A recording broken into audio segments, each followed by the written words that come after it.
Hi welcome back to my YouTube channel. So ಇವತ್ತು ನಮ್ಮಮ್ಮ ಸಾಂಬಾರು ಪುಡಿ ಮಾಡ್ತಿದ್ರು. ಸೊ ಅದಕ್ಕೆ ಏನೇನು ಆ ರೆಸಿಪಿಗೆ ಏನೇನು ಸಾಮಗ್ರಿಗಳು ಬೇಕು ಅಂತ ನೋಟ್ ಮಾಡ್ಕೊಳ್ಳೋಣ ಬನ್ನಿ. ಸೊ ಫಸ್ಟು 2 kg ಮೆಣಸಿನ್ಕಾಯಿ ತೊಗೊಂಡಿದ್ದೀನಿ. ಅದರಲ್ಲಿ ಅರ್ಧ kg ಬ್ಯಾಡಿಗೆ 1.5 kg ಗುಂಟೂರ್ಕಾಯಿ ಅಂದರೆ ಖಾರ ಇರೋದು. ಸೊ ಜೀರಿಗೆ 1 kg, ಧನಿಯಾ 2 kg, ಉದ್ದಿನಬೇಳೆ 3/4 kg, ಮೆಣಸು 100 ಗ್ರಾಮು, ತೊಗರಿಬೇಳೆ 1/4 kg, ಸಾಸಿವೆ 1/4 kg, ಅರಿಶಿಣದ ಪೌಡರ್ ಅರ್ಧ kg, ಅಕ್ಕಿ ಅರ್ಧ kg, 1/4 kg ಮೆಂತ್ಯ. ಸೊ ಇಷ್ಟು ತೊಗೊಂಡಿದ್ದಾರೆ ಐಟಮು. ಫಸ್ಟಿಗೆ ನಮ್ಮಮ್ಮ ಜೀರಿಗೆ ಹುರ್ಕೊಂಡ್ರು. ಅದು ನೆಕ್ಸ್ಟ್ ಆದಮೇಲೆ ಧನಿಯಾ ಹಾಕ್ಕೊಂಡಿದ್ದಾರೆ ನೋಡಿ. ಸೊ ಧನಿಯಾನ ಹುರಿತಿದ್ದಾರೆ. ಸ್ವಲ್ಪ ಸ್ಮೆಲ್ ಅದು ಬರ್ತಿರುತ್ತೆ, ಆ ಫ್ಲೇವರ್ ಗೊತ್ತಾಗುತ್ತೆ ನಮಗೆ ಆಗಿದೆ ಅನ್ನೋದಕ್ಕೆ.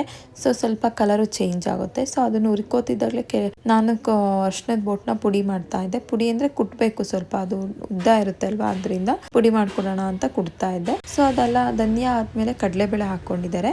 ಸೊ ಕಡಲೆಬೇಳೆ ಹಾಕೊಂಡು ಹುರಿತಾ ಇದ್ದಾರೆ. ನಾನು ಅಷ್ಟೊತ್ತಿಗೆ ಬೋಟ್ ಎಲ್ಲ ನೋಡಿ ಯಾವ ಥರ ಬಿಟ್ಟು ಇದು ಮಾಡಿದ್ದೀನಿ ಅಂತ. ಸೊ ಆ ಥರ ಪೀಸ್ ಮಾಡಬೇಕು. ನೆಕ್ಸ್ಟ್ ಕಡಲೆಬೇಳೆ ನೋಡಿ ಈ ಥರ ಕಲರ್ ಚೇಂಜ್ ಆದರೆ ಸಾಕು. ಅಷ್ಟೊತ್ತಿಗೆ ನೆಕ್ಸ್ಟ್ ಉದ್ದಿನ ಬೇಳೆ ತೊಗೊಂಡಿದ್ದಾರೆ 3/4 kg ಅದು ತೊಗೊಂಡಿರೋದು. ಅದಾದಮೇಲೆ ಸ್ಟಾಪ್ ಮಾಡಿ ಮತ್ತೆ ಅಮ್ಮ ತೊಗರಿ ಬೇಳೆ ಹಾಕಿದ್ದಾರೆ. ಸೇಮ್ ಹುರಿಬೇಕು. ನೆಕ್ಸ್ಟು ಅದ್ರ ಜೊತೆ ಅರ್ಶಿಣದ ಬೋಟು ಸ್ವಲ್ಪ ಚೇಂಜ್ ಆಗೋವರೆಗೂ, ಕಲರ್ ಚೇಂಜ್ ಆಗೋವರೆಗೂ ಹುರ್ಕೊಳ್ಬೇಕು. ಅದ್ರ ಮಧ್ಯೆ ನನಗೆ ಮೆಂತ್ಯದು ಸ್ಕಿಪ್ ಆಗಿದೆ, ವಿಡಿಯೋ ಸಿಗಲಿಲ್ಲ. ಸೊ ಮೆಂತ್ಯ 1/4 kg ಹಾಕಿ ಅದನ್ನು ಹುರ್ಕೋಬೇಕು. ನೆಕ್ಸ್ಟ್ ಅಕ್ಕಿ ಹಾಕಿದ್ದಾರೆ. ಅಕ್ಕಿ ಕೂಡ ಹುರ್ಕೊಂಡಿದ್ದಾರೆ. ಅಕ್ಕಿ ಅರ್ಧ kg ಹಾಕಿದ್ದಾರೆ. ಮೆಣಸು ಬಂದು 100 ಗ್ರಾಮ್ ಹಾಕಿದ್ದಾರೆ. 100 ಗ್ರಾಮ್ ಮೆಣಸನ್ನ ಹಾಕಿ ಹುರಿತಿದ್ದಾರೆ ನೋಡಿ. ನೆಕ್ಸ್ಟ್ ಸಾಸಿವೆ ಹಾಕಿದ್ದಾರೆ. ಸೊ ಸಾಸಿವೆ ನಮಗೆ 1/4 kg ಸಾಸಿವೆ ಹಾಕಿದ್ದಾರೆ. ನೆಕ್ಸ್ಟ್ ಅದಾದಮೇಲೆ ಬ್ಯಾಡಿಗೆ ಕಾಯಿ ಅರ್ಧ kg. ಸೊ ಡಿವೈಡ್ ಮಾಡಿಕೊಂಡು 2 ಸರಿ ಹಾಕ್ಕೊಂಡು ಹುರಿದಿದ್ದಾರೆ. ನೆಕ್ಸ್ಟು ಅದರಲ್ಲಿ ಖಾರದ್ದು ಗುಂಟೂರು ಮೆಣಸಿನ್ಕಾಯಿ ಅಂತ ಹಾಕೊಂಡು ಅದನ್ನು ಹುರಿದಿದ್ದಾರೆ.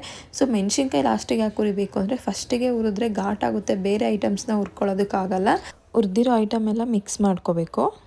ಬಂದ್ವಿ ಮಿಷಿನ್ಗೆ ಹಾಕಿಸ್ಕೊಬಂದು ಅಮ್ಮ ಒಂದು ಜರಡಿ ಹಿಡಿತಿದ್ದಾರೆ ಮನೆಯಲ್ಲಿ. ಸೊ ಇದು 1 ವರ್ಷವರೆಗೂ ಇಟ್ಕೊಬೋದು, ಏನೂ ಆಗಲ್ಲ ನಿಮಗೆ, ಚೆನ್ನಾಗಿರುತ್ತೆ.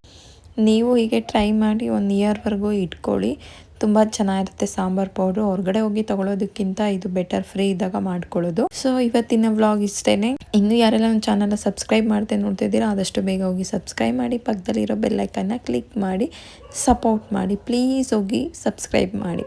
ಸೊ ಇದು ನಮ್ಮ ಹಳ್ಳಿ ಮನೆ ಹೇಗಿದೆ ನೋಡಿ. ಸೊ ಇನ್ನು ಕನ್ಸ್ಟ್ರಕ್ಷನ್ ನಡೀತಿದೆ ಸ್ವಲ್ಪ. ನೆಕ್ಸ್ಟ್ ನಾವು ಈ ವೀಕಲ್ಲಿ ಹೋಗಬೇಕು. ಹೋದಾಗ ಮನೆ ಯಾವ ಥರ ಇದೆ ಅಂತ ಒಂದು ಸ್ಮಾಲ್ ಹೋಮ್ ಟೂರ್ ಮಾಡಿ ತೋರಿಸ್ತೀನಿ.